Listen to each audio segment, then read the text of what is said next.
આણંદ શહેરમાં એક ચોંકાવનારો કિસ્સો સામે આવ્યો છે, જેમાં બોરસદ નાપા તળપત ગામનો મકસૂદ દિલુભા રાણા નામનો શખ્સ મુકેશ તરીકે ઓળખ છુપાવી 31 વર્ષીય યુવતી સાથે દુષ્કર્મ આચરવાના આરોપસર ઝડપાયો છે। બોરસદ તાલુકાના નાપા તળપત ગામમાં રહેતો મકસૂદ દિલુભા રાણા અવારનવાર આણંદ ખાતે ઘાસચારો વેચવા માટે આવતો હતો। એ દરમિયાન ઘાસચારો લેવા આવતી 30 વર્ષીય પરિણીત યુવતીના સંપર્કમાં આવ્યો હતો। પોતાનું નામ મકસૂદ દિલુભા રાણા હોવા છતાં તેને પોતાનું નામ મુકેશ હોવાનું જણાવી યુવતી સાથે પરિચય કેળવીને બાદમાં તેને પ્રેમજાળમાં ફસાવી હતી અને ત્યારબાદ અવારનવાર આણંદ ખાતે ગેસ્ટ હાઉસમાં લઈ જઈને તેની સાથે શારીરિક સંબંધો બાંધ્યા હતા।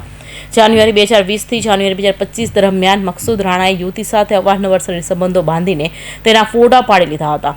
બોરસદ તાલુકાના નાપા ગામે રહેતા મકબૂલ દિલુભા રાણા રહેવાસી નાપાનાઓએ તેની સાથે મિત્રતા કેળવી તેને ખોટું નામ આપી તેની સાથે અવારનવાર લગ્ન કરવાની લાલચ આપી તેની સાથે દુષ્કર્મ કરેલું છે અને ત્યાર પછી દુષ્કર્મ કરતી વખતે તેના વિડીયો ઉતારી અને આ વિડીયો વાયરલ કરવાની અવારનવાર ધમકી આપી અવારનવાર દુષ્કર્મ કરેલ છે અને ત્યારબાદ પણ આ કામના આરોપીએ તેની સાથે લગ્ન કરવાની ના પાડેલ છે અને જાનથી મારી નાખવાની ધમકી આપેલ છે।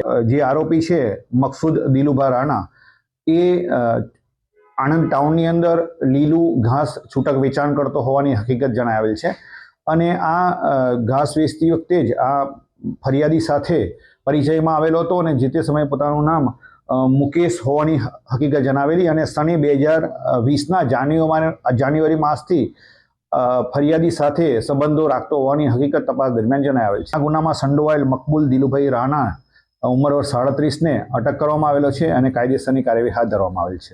યુવતીએ લગ્ન કરવાની વાત કરતા દિલુભા રાણાએ ફોટો વાયરલ કરવાની તેમજ જાનથી મારી નાખવાની ધમકીઓ આપી હતી। બીજી બાજુ યુવતીએ તપાસ કરતા તે જેની સાથે પ્રેમ સંબંધમાં રાખતી હતી તે મુકેશ નહીં પરંતુ મકસૂદ રાણા હોવાનું તેણે પરિણીત હોવાનું જાણવા મળ્યું હતું, જેથી યુવતી આ અંગે આણંદ શહેર પોલીસ મથકમાં ફરિયાદ નોંધાવી એના આધારે પોલીસે ભારતીય ન્યાય સંહિતા 2023 કલમ 64(2) M 69 352 તથા 351 મુજબ ગુનો નોંધી આરોપી મકસૂદ રાણાની ધરપકડ કરી આગળની કાર્યવાહી હાથ ધરી છે। કૌશિક પટેલનો report, Hind TV news, Surat.